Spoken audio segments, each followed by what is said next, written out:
What up, people? This is Vigilante for ReasonForRhymes.com, YourBlackWar.net, and Tell It Like a T.I. is. And on the line, I have the great DJ, John Blaze. What's going on, brother? How's it going, Vigilante? You good?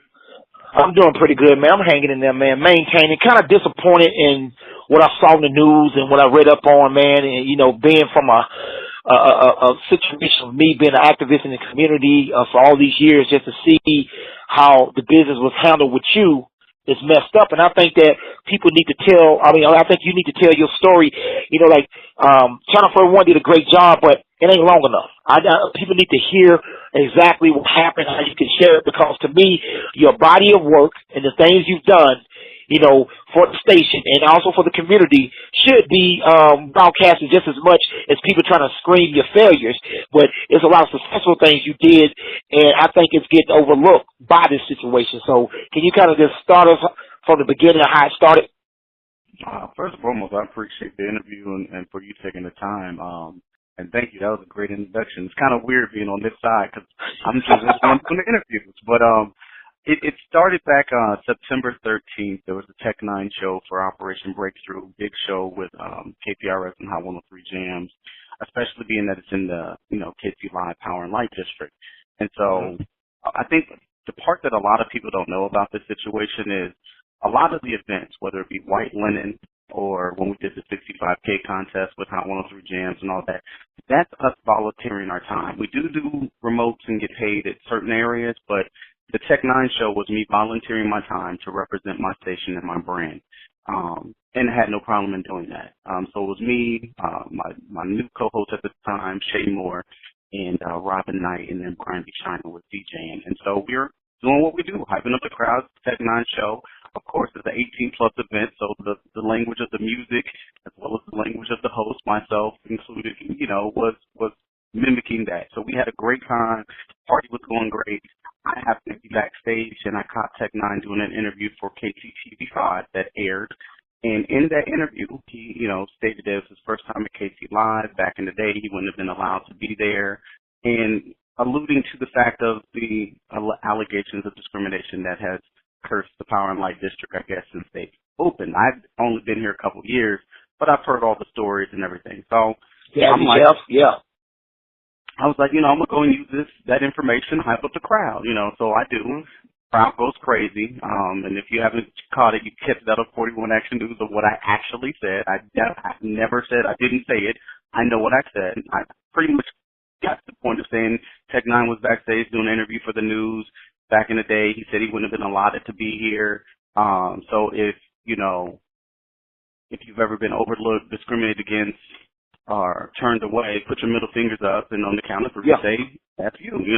That's what I said. And everybody, the crowd went crazy. No violence, no problem, no issue. We come off my co-host Shay and Robin. That was electric. That was so dope. Everything was fun. Brian B. China dropped the drop right after I said it. We kept the show moving. Power and Light sense to it, thinking that I was trying to come at them or I said it towards them directly. And I was saying it in general. But there's a confusion, and my management went crazy backstage and cursing me out. And one of them wanted to come at me like they wanted to do something. They had to have people stand in between them. And it was because they were trying to build this relationship because they had not been invited to Power and Light in 7 years. Now, that's my issue is we're a 65-year-old company with Hot 103 Jams. We've been there through the Civil Rights Movement all the way to now. Anybody knows the history about AM radio, the reason why 1590, Gospel 1590 for Carter Broadcast Group, the reason why you got those that far down the dial was because that was where they put all the black stations, because they didn't want you to get hurt, because back in the day it was dial, it wasn't the digital. So they buried you in the back pretty much, so to speak. So it came through all this adversity, and we're a station that's still family-owned, local, going up against all the conglomerates and the big companies. And at the time that family is needed, and I have nothing on my record, never been written up for anything, I just became shop steward, then you fire me because of a business relationship that you're trying to hold on to where you're pretty much begging to be down at the P&L when they don't really need you or want you. And it's not because I'm mad. I'm not disgruntled. I'm disappointed that the people that I've had their back for 2 years and was trying to create something with, didn't have mine when it came time for it, And some people I've seen, some of the posts, because everybody's not for me. A lot of people are, and I really appreciate Kansas City and everywhere, all over the country. People have been hitting me up, but some people have their ideas of, well, that was the vendor and you were at their place and you should have just shut your mouth. And it's like, I was talking to the audience. My job as a DJ, as a personality, is to talk and communicate with the audience. If I was in sales at my station, or even in promotions, their job is to deal with the clients. Now, I do have to, of course, try to understand where the client's coming from and supersede and work with the client. But my main goal is to get people to listen to our station and to stay true to the listener. And the listeners and the people that are discriminated against, they feel that way. And it's no different than when Janelle Monáe said something about Black Lives Matter, and she was on TV and they clipped it early, and people are like, oh, did they cut her off? It's no different than when you get the wrap-up sign if you Kanye at an award show. It's really no difference in that. And it's funny that it happens to black people. It happens to black people. It happens to black people. We have to, we have to forget about our slave history, but, the Jews can, talk about they'll never forget, and they shouldn't forget. But yet, stuff that happened over here in America, we're supposed to forget and not talk about it, not say, Black Lives Matter, we should say Our Lives Matter. And to me, what I'm hearing with Power and Light, and you're right, Power and Light have always had that stigma on them. It's on them and their marketing to clean that up. That's what they get paid for, to clean it up and make all people feel welcome there. You know what I'm saying? When it first came, you did have that. Jazzy Jeff and some other people went into the same situation where they want to censor black. But here's the bigger issue for me, just hearing what you got to say. Whoever backstage to try to do that, they need to sit they bojangling ass down. But the point I'm saying is this, bro. I'm for real, man. It's the fact of the matter is that if you got to sacrifice somebody to show that you're loyal for a organization that hasn't allowed you there, knowing that at the time 103 bring in the biggest artists and all these type of things in there, and like you said, 65 years black owned family business, that they got to beg, that should tell you what they think about you. What is song by Ice Cube? Here's what they think about you. Here's what they think about you. So now you sacrifice somebody to try to be in their good grace. And that's what's backwards with this whole situation is that they could have talked to you and could have tried to say, hey, to me it was better. It was a better way to handle that, to show that you are family, and then please the so-called vendor. But my thing is, I think Power and Light was just paranoid because they know there's a real upswing of real people complaining about how blacks and minorities are treated. Specifically, blacks are treated down there. And this is another thing I wanted to point out too, because when I was saying discrimination, and I'm not disagreeing with you on anything that you just said. I'm going to add to it. I'm going to piggyback on that. I wasn't just talking about black and white. I wasn't talking about just Hispanic or Asian. I was talking about it homosexual. I was talking about if you're transgender, because there's such a big PC thing going on that you can't talk about these things, and these people are feeling like a few weeks before I did the Power and Light thing, we had a story that we talked about, and it was right here in Missouri of the teenage girl who's transgender. She's a boy, but she and it split her high school in half. So there's discrimination all over the place, and it's not color, it's everything. And I was talking to all of those individuals. If you've ever felt discriminated against, if you ever felt discriminated against about Power and Light, we hear now. Like if I did that, then I understand more so what they're saying. But because I say KC Live and we're here, Tech N9ne said he wouldn't have been allowed to be here. But overall, if you've ever been discriminated against on anything, maybe if I said on anything, that would have lightened it up, I guess. But I think it's like, why are you so sensitive, P&L? Like, if what I said was so bad, why didn't people just boycott and walk out? That's right, let's leave. No, we were there for a good reason. Operation Breakthrough, raising money.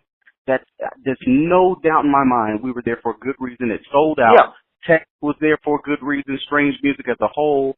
But situation didn't have to go this way like you stated. I felt like with nothing on my record, and people really, and I just became shop steward of the union, it's like there was no other way to resolve this. Why? Like, why was there any other options? Yeah, because I really believe, because I believe Power and Light pressed, and I believe that they folded. I think they folded because it's almost, it's like, oh man, my thing is not to get you in trouble, because I will run my mouth, but it's almost like, I do anything I can to just make right with you. You know what I'm saying? So they sacrifice you for it, so they can keep their so-called good. But to me, Power and Light need to get to the real business, because this ain't gonna go away how people feel about Power and Light. It's not gonna go away until they do right. But the same thing, KPRS have a right to boast about 65 years. This is, live, and we, community, to do that to their own, then nobody's safe. And my thing is, it reminds me of, in a sense, how BET has become. You know what I'm saying? Where it started off one way, but now it's this way, and everybody's bowed down to the corporations. As you said, that this station is supposed to be the station that's family owned, is fighting against the other clear channels and other big boys there, and they're hanging. But to do that, you got to do right by the people. To me, if they took a stance and say, hey, we understand, we talk to our DJ, and we reprimand them, and it won't happen again. But to try to make this bold... That would be understandable, and I have no problem in that. And again, that doesn't mean I agree with it, but I would have said, hey, cool, because we do have rules and regulations, and the company has to make money. I understand that. If they don't make money, they can't pay me. I get all that. So I wouldn't say I'm saying, oh, well, if they suspended me, I wouldn't say nothing about this. No, I would still speak in my circles, but it wouldn't have been as big of an issue, because then it would have been like, okay, now I know that's the limit there. Don't say that at this particular venue. Cool. And now we move forward. Who was the DJ before? I remember we brought the DJ in years ago, gave him his first gig at Kansas Community College. What was the white DJ that was, he came from K-State. He used to do a lot of, I hadn't heard him on the station in a while. I had a white DJ there. You might be thinking of DJ. Oh snap! His name was left. He was a host there. He was a host on he had the morning show at one time. He was on it. JT Quick. Yeah. JT Quick. Do you think if JT Quick had said that same statement you said in the same way, he would be fired today?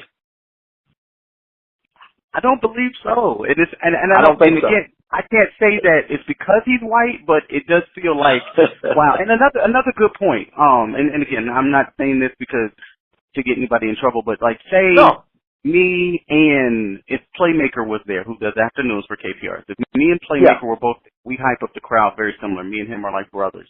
And if we had split that conversation and it came down to we got to fire our morning show and our afternoon show at the same time, I probably would still have my job because they couldn't do that at the same time without it being huge. Like, firing your morning show is one thing, but firing mornings and afternoons because they split that statement, it would have probably been more handled like, okay, we're going to get on them, we're going to suspend them, and because they can't fire both of us at the same time.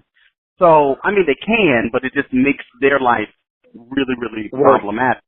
For the structure. I think this is my main thing. If you're going to bill yourself as the community station, then it needs to be about the community. If not, if you're going to be the corporate station or the client station, the sponsor station, the people that pay the money, that's fine. Then just say Hot 103 Jams, 65 years in Kansas City, and leave it at that, because then there's no expectation. But when you bill yourself as the community station, when you bill yourself as the people station, and you continually bill yourself as that and brand yourself as that, then you stand up for the corporate interest and the money. It's like, what are you? And so dollars really means more than the actual community. You're just using, and I'm not saying that there's no good intentions in a lot of the things that they do.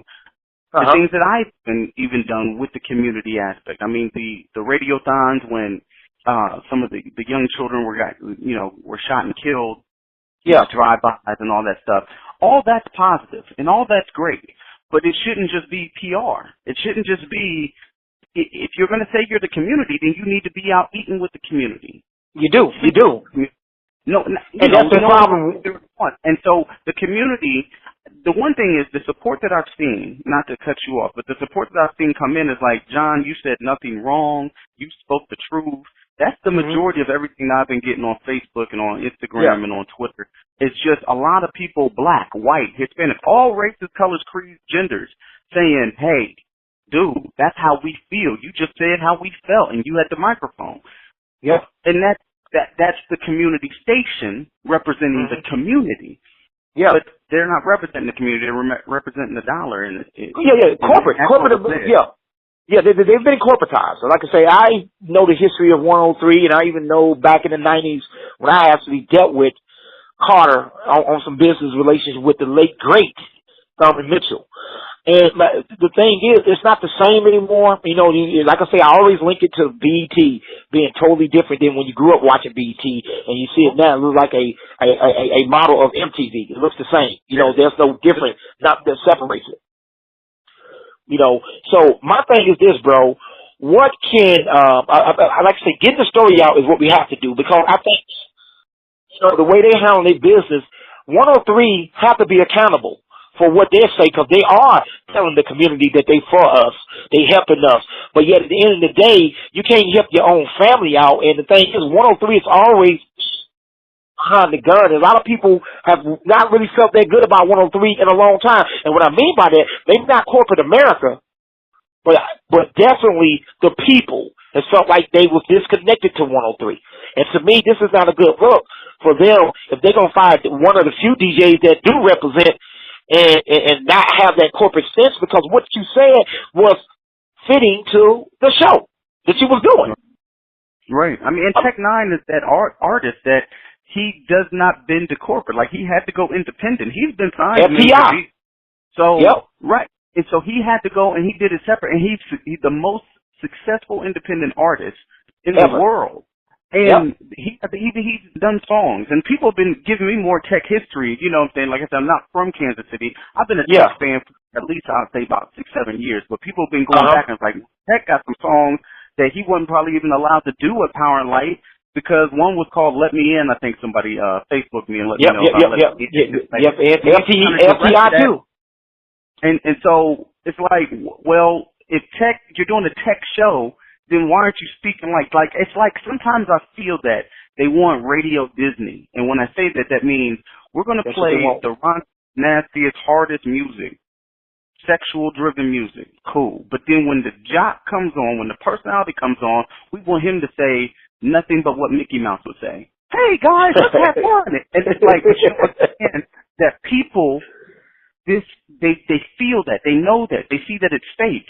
And it's like, but you want that kind of fake delivery, and you don't want me to really talk about what the community wants. And unfortunately, that's what kind of hurts radio as a whole.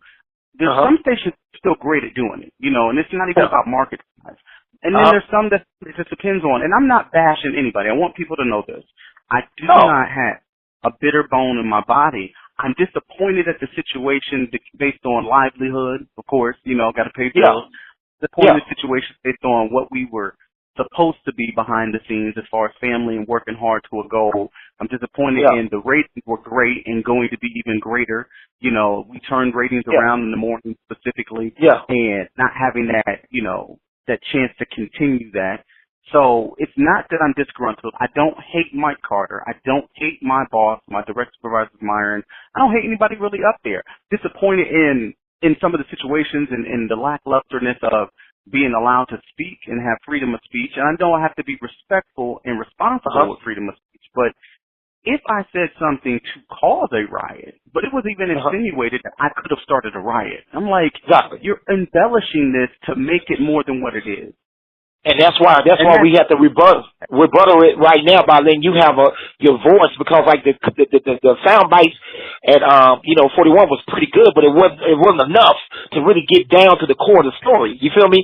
And so that's why I want to say too, you're just hearing that one clip. You didn't hear the whole night and all the people that were there that night. The thing is, that wasn't the first time I told people that night to put their middle fingers up. Because we had a song that was playing that kind of told them to do that, and so we typed in the crowd, and that was fine. That wasn't the first time I said this is your first time at KC Live, and that was fine. So they're just getting the one clip. And the clip is a good clip because I said that. I'm not going on the record saying I didn't. I said that. Again, Stephen Smith has been suspended. Countless other black individuals have been suspended for saying different comments about different situations. When you say something that might rub the community the wrong way, I believe, especially if you don't have a bad work record, I believe that a suspension, like you have to have some kind of due diligence before you get to just termination. This specifically immediate determination to prove it was a rush of judgment. It was a rush of judgment. This is just speculation, allegedly. I believe P&L pressed, and I think they obliged to it. And like I say, you're not here to bash 103. I am. It ain't for you to do. Trust me. It ain't for you to do. It ain't for you to, bash Myron D. I will, Wyandotte County boy. You know what I'm saying? But my point of the matter is, it's just the fact that as you lay down the evidence, like you say, if your good work record and everything else, you can't go from 0 to 100. You see what I'm saying? And that's what they did with you. You know what I'm saying? It's like the sacrificial lamb. Like, we got to get rid of him to show them that we are committed to do exactly what they want us to do so that we can feel like the rest of the radio station that they invite there. As though it's going to give them first. They're not going to get first dibs on nothing. You weren't even privy to my termination meeting, but almost exactly what you just said was what Mike Carter told me, pretty much. It's kind of disheartening because it's like, wow, like the legacy of the station is so much more than begging to be there and trying to get in where other companies are allowed. Exactly.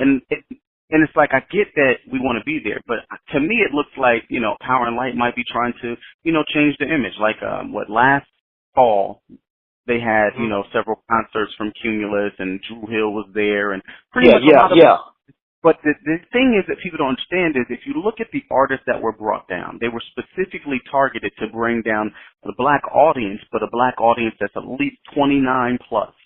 Because they still believe that young black people can't go down and have fun without problems. And some of the problems are instigated by the venue itself. If you have a unwritten rule, then that's what's going to start to cause issues. You know what I'm saying? If people are allowed to go in and have fun, regardless of their color and their age, as long as they're of age to, partake 21 plus to drink and things like that, or 18 plus per the event, then let them have fun. I heard DJ Jazzy Jeff, they expected, I guess, a more diverse crowd, and they didn't bring a diverse crowd. I'm like, but it's DJ Jazzy Jeff. He's the dopest DJ probably ever. You know what I'm saying? Other than, Jam Master Jay, who's gone, this dude is like the next, like him and, you got a couple of well-known DJs. But I'm like, how does he have a problem?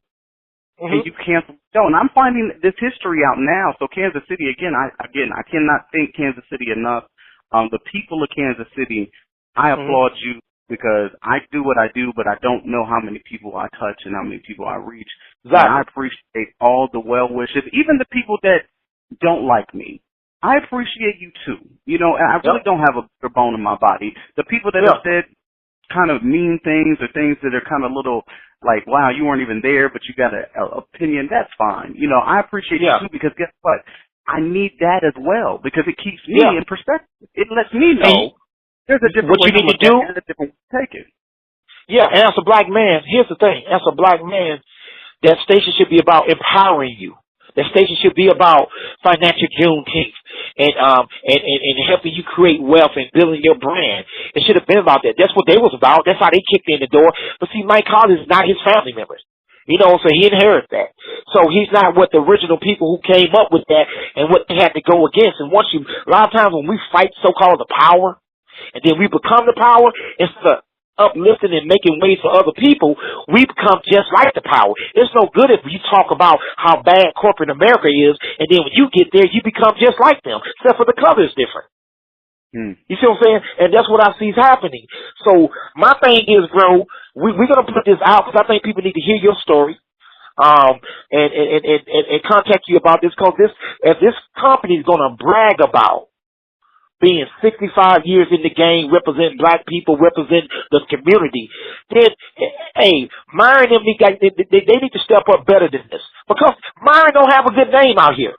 Sorry. Now, I don't care about corporate America. I'm talking about the community, the way they feel. And we could put this on a form, and you'll get the pages filled up by minorities saying how they feel about 103. Let alone the rappers and singers and all the talent. We put them on the other side. Just people alone. Because like they can't relate to it. To me, when you are the oldest black, station, at least in this area, and historic like that, all the markers and all the great DJs you had over the years, and you go out like this, bowing down to power and light, the big corporate structure, and not making them leave, say, look here, we have respect about our brand, and you should want to, first of all, have our brand with you. It should have took 7 years to bring us in when we wanted the big staples in the community. You see what I'm saying? And because if the station had the people behind them, they would be able to make that noise, and we're not going to power and light door like, yo, y'all got to change things because we here too. We help vote to bring this in and pay taxes to bring that stuff in. You know what I'm saying? But what happens is when you get the big dogs to bow down, kind of like these churches where they don't fight the power no more. they get big buildings, but they don't fight the power no more. You don't see the big pastors out there walking and marching and doing that no more. Why? Because they've been fed something where they can't do it no more. And I see stations like this, and terrestrial radio is already in trouble anyway, as a whole, especially black radio. It's already in trouble. So, hey, John Blaze, I'll let you get the last word. Let people know where they can find you at, and I'll let you get the last word. Oh, man, you can find me. Go to my website, blazecertified.com. Again, blazecertified.com, real simple. I also do school tours, so if you need a motivational speaker, need to uplift your kids, of all ages, whether it's preschool all the way up to high school, college even, you can also book me at blazecertified.com. Facebook is The Entertainer John Blaze. Twitter, Instagram, and Snapchat is John Blaze 969. So just holler at me. And again, I appreciate the support. I thank you, Vigilante, for giving me the forum. I thank Kansas City. I thank everybody that's hit me up all over the country too, all the way to Minneapolis, Cleveland. Like I've gotten a lot of support, and things is moving. So I will ask this: just keep praying. There's something on the horizon. I can't speak of it yet, but God's got something in the works. That's right, man.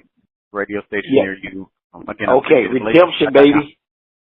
All right, redemption, baby. Like I say, definitely, man. Anytime, man, hit me up. Anything you promoting or something like that, I'll definitely put you on our show.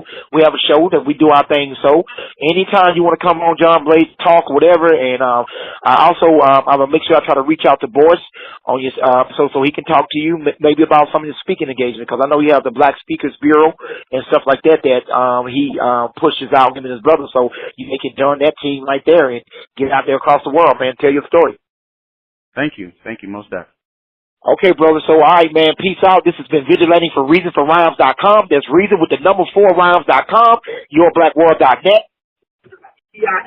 We are the movement, and we are out.